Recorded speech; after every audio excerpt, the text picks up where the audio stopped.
Ketua Umum Barisan Ksatria Nusantara (BKN) Gus Rofi'i membantah isu negatif yang dilontarkan tokoh publik Said Didu terkait proyek strategis nasional Pantai Indah Kapuk II.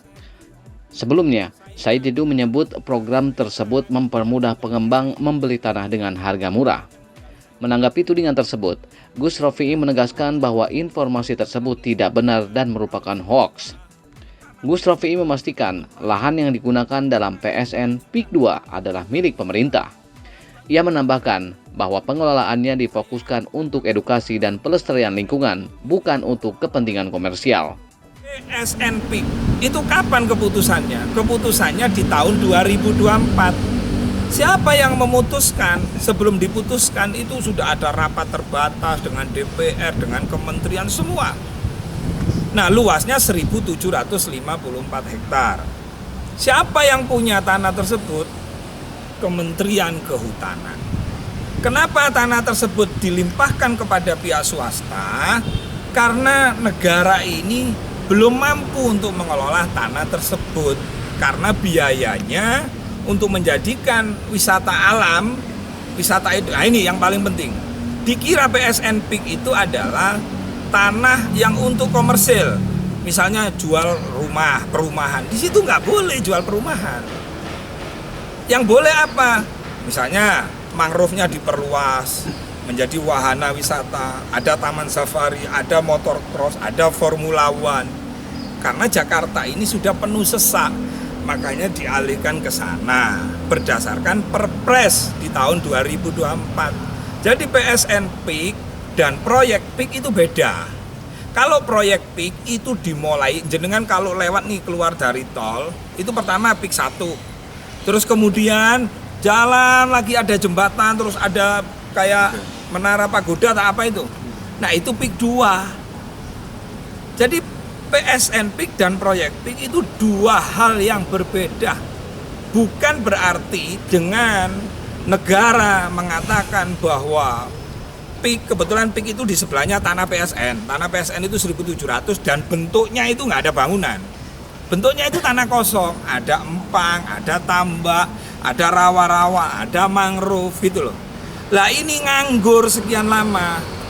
Karena nganggur tidak ada kas kepada negara, akhirnya negara memutuskan, iki lo tanahku, kelolaan. Siapa yang mampu? Biayanya 35-40 triliun. Nah yang mampu PIK, karena PSN tadi itu wilayahnya dekat sama PIK, makanya dikatakan PSN PIK. Saya jujur kasihan ya sama saudara-saudara saya yang demo, terus kiai-kiai saya yang ada di MUI. Saya kasihan banget. Harusnya kalau saya sebagai orang Islam ya tabayun, tanya, oh saya dulu ya sempat negatif sama PIK. Begitu saya melakukan investigasi dan tabayun, akhirnya saya jadi tahu, oh ini toh PSN PIK, oh ini proyek PIK. Proyek PIK dimulai tahun 2010, gitu loh Pak. Duluan mana PSN sama proyek PIK? Ya duluan proyek PIK. Kalau proyek PIK, nah ini, dia dapat tanahnya dari hasil jual beli. Jadi masyarakat, contoh kemarin itu ada yang datang Pak, dia punya tanah 92 hektar. Dia datang ke tempat saya, Gus minta tolong Gus, tanah saya Gus supaya laku, karena saya sudah 2 tahun ini nawar-nawarkan, belum laku, belum ketemu orang PIK-nya gitu kan. Karena saya dapat info ini sudah diploting. Nah kebetulan kami baik dengan orang PIK, saya komunikasikan 92 hektar Pak. Minta berapa? 80.000. Nah dari pihak PIK disampaikan, Gus Rofi, kami mau beli, pertama itu masuk plotting kita. Nomor 2, tidak ada sangkut paut dengan air laut. Selama itu ada di darat, pasti kami membeli. Dan asal itu masuk plotting. Ternyata apa? Orangnya wis seneng ya, tak kasih kabar. Ternyata tanahnya mengalami abrasi. Jadi dia punya sertifikat tanah 92 hektar, tapi sudah ke orok laut gitu loh. Kasian kan? Nah jadi selama ini kalau ada informasi yang disebarkan oleh Said Didu, tanah dirampas, tanah digusur, ada intimidasi, itu hoak.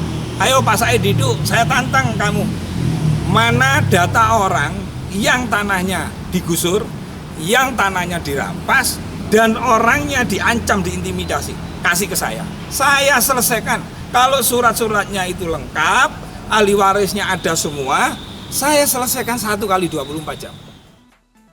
Proyek PSN PIK 2 dimulai pada 2010 dengan tujuan awal melestarikan 91 hektar lahan mangrove. Kini, kawasan tersebut berkembang hingga 1.754 hektar dan mencakup pusat edukasi, wisata, serta rekreasi. Fasilitas yang direncanakan meliputi taman safari, arena motocross, dan wisata mangrove. Proyek ini tidak hanya berfokus pada pelestarian lingkungan, tetapi juga memberikan manfaat ekonomi melalui penciptaan lapangan kerja dan meningkatkan pendapatan asli daerah. Sesuai peraturan Presiden tahun 2004, kawasan ini telah ditetapkan sebagai bagian dari PSN.